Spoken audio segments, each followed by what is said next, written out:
Welcome back to my channel guys. आज हम एक बेहद फेमस गॉथिक हॉरर सीरीज को स्टार्ट करने वाले हैं जो 17th सेंचुरी में घटी सेलम विच ट्रायल से इंस्पायर्ड है।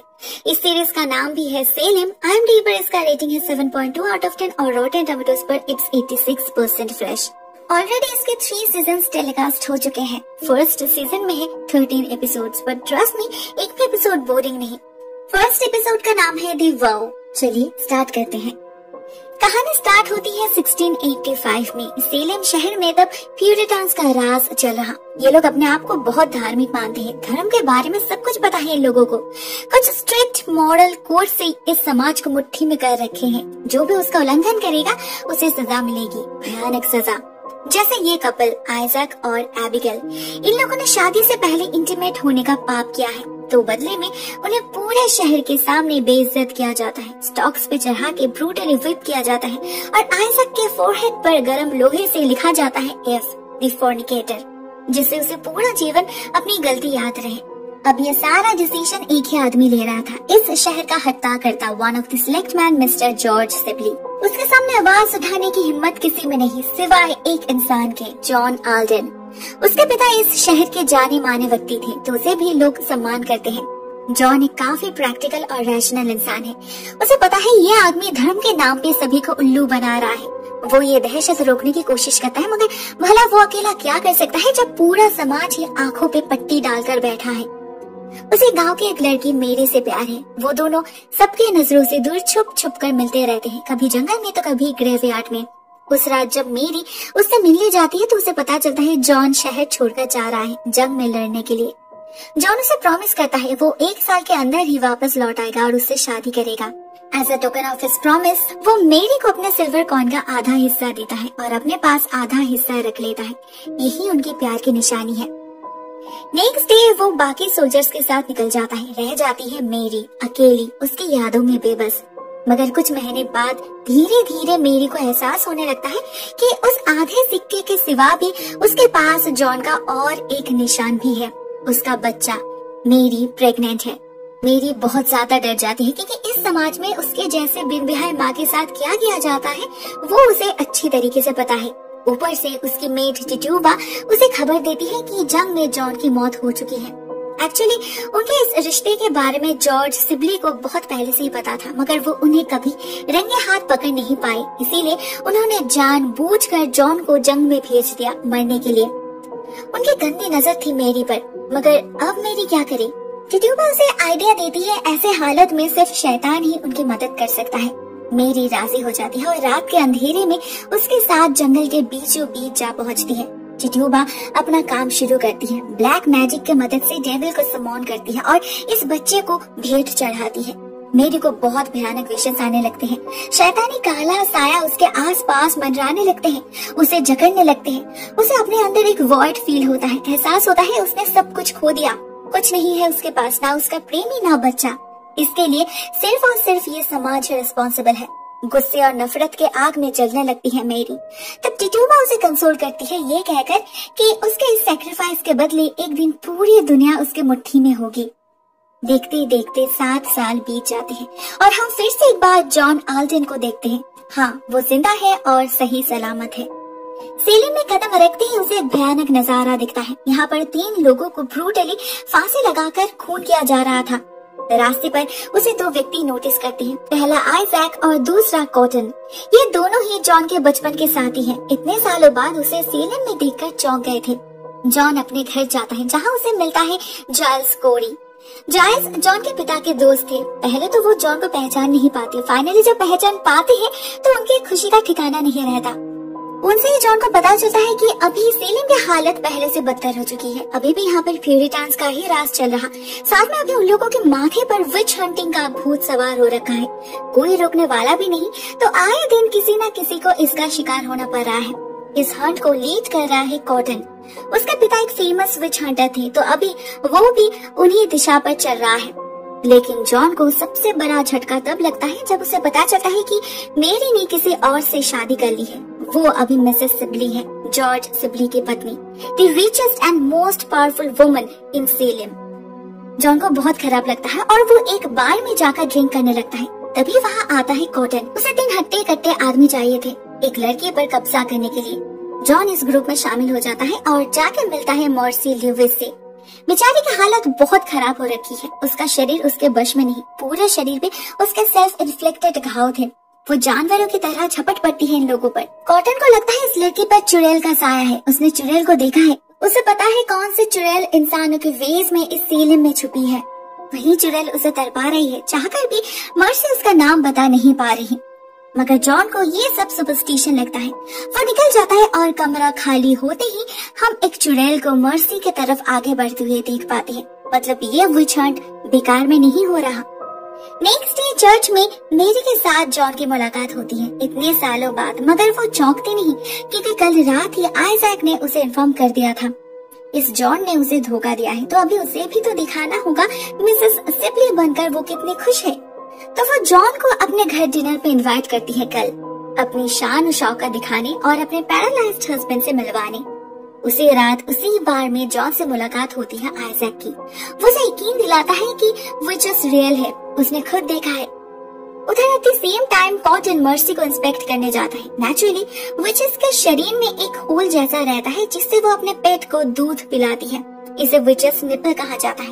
ये होल शरीर में कहीं भी हो सकता है और ये पेट जनरली कोई प्राणी होता है जैसे मेंढक।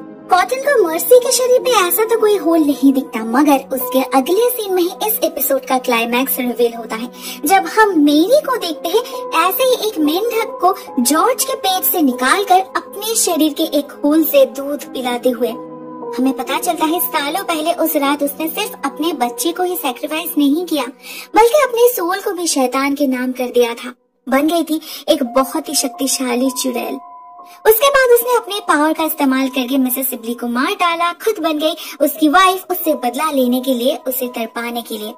मिस्टर सिबली को सब पता है, मगर मेरी इस मेंढक को उसके मुंह में भर के उसे म्यूट करके रखती है। नेक्स्ट डे हम सभी को डिनर टेबल पे देखते हैं, मेरी, कॉटन, जॉन और साथ में इस शहर का और एक सिलेक्ट मैन मिस्टर हिल और उनका परिवार। उनकी बेटी एन जॉन को पसंद करती है, तो वो उससे सबके सामने ही फ्लर्ट करने लगती है, जो मेरी को बिल्कुल भी पसंद नहीं आता। उसे लगता है जॉन बेईमान है, मगर सच्चाई तो ये है कि जॉन इतने सालों से दुश्मनों के कैद में था। जॉन मेरी को अभी उसके साथ भागने के लिए कहता है, लेकिन मेरी मना कर देती है। अभी उसकी जिंदगी कम्प्लीटली बदल चुकी है, अभी उसके जीवन का एक अलग ही पर्पस है जिसे उसे पूरा करना ही होगा। मगर दुख तो उसे भी होता है, अफसोस होता है क्यों उसने इंतजार नहीं किया। मगर टिट्यूबा उसे याद दिलाती है कि शैतान ने उसे कितना कुछ दिया है जो वो इंसान कभी नहीं दे सकता। मगर इसी बीच मेरी से मिलने आते हैं चार्ल्स। पता चलता है सालों पहले मेरी और टिट्यूबा ने जंगल में जो राज दफनाए थे उसके बारे में चार्ल्स को पता है। वो मेरी को फोर्स करती है जॉन को सच बताने के लिए, नहीं तो वो खुद बता देंगे। लेकिन उधर इस सबसे बेखबर जॉन शहर छोड़ने का डिसीजन ले चुका था। अगर मेरी उसकी नहीं हो सकी तो इस शहर में रहने का उसका कोई इंटरेस्ट नहीं। जाते वक्त उसके साथ एन की मुलाकात होती है। ये लड़की काफी स्मार्ट है, रैशनल है एंड क्लियरली जॉन के प्रति फिदा है। वो जॉन से फिर से फ्लर्ट करने लगती है और हम मेरी को देखते हैं दूर से उन पर नजर रखते हुए। वो इस लड़की को सहन नहीं कर पा रही थी और शायद इसीलिए वो चुपके से उसके कुछ बाल अपने पास रख लेती है, बाद में काम आएगी। दूसरी तरफ हम कॉटन को मर्सी से बात करते हुए देखते हैं। वो उन विचेस का नाम तो पता नहीं पाती, मगर उन्हें आइडेंटिफाई जरूर कर पाएगी।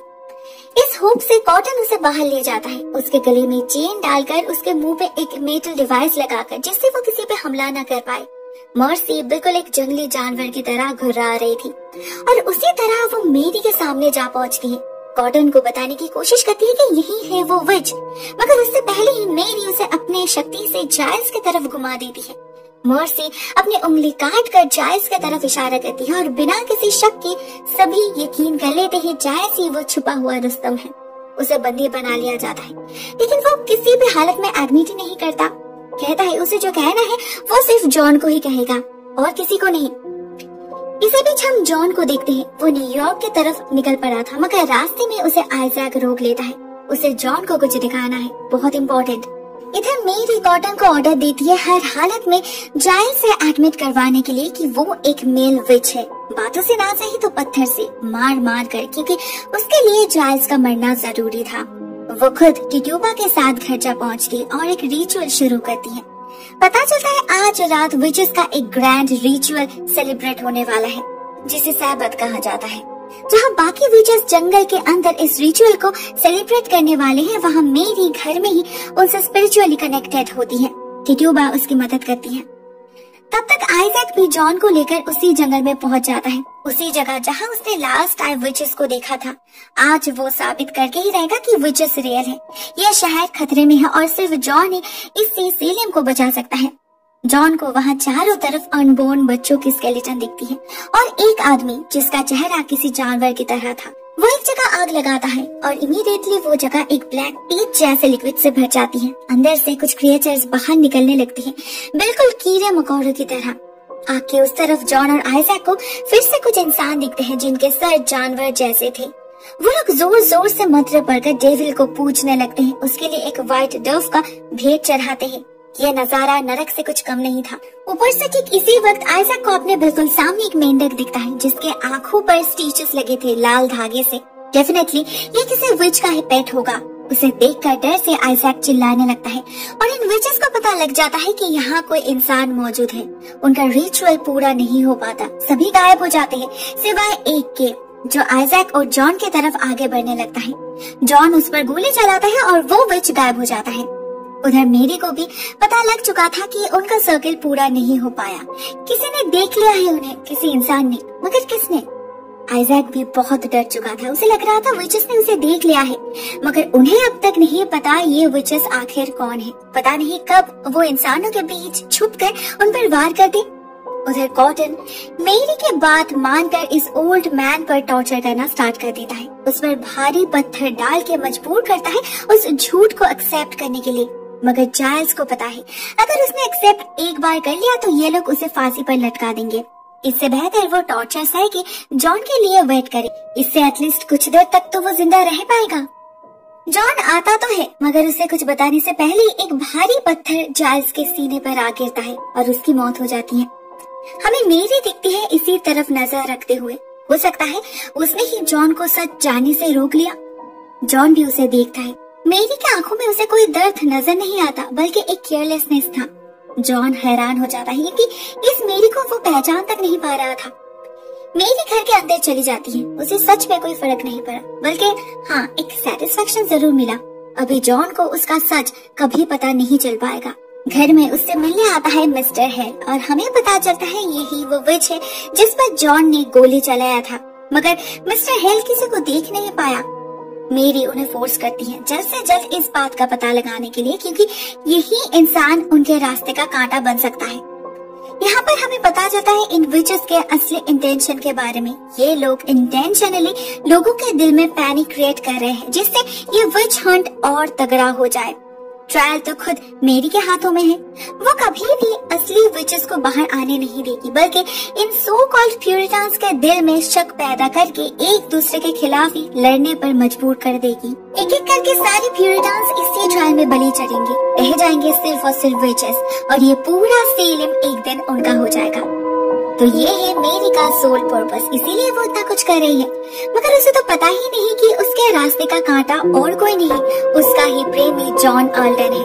अगर पता चल गया तो क्या करेगी मेरी? कैसे लड़ पाएगी अपने प्रेमी के साथ? और जॉन वो क्या करेगा? कैसे बचाएगा अपने सेलेम को इन विचेस के हाथों से? कैसे लड़ पाएगा अपनी मेरी से?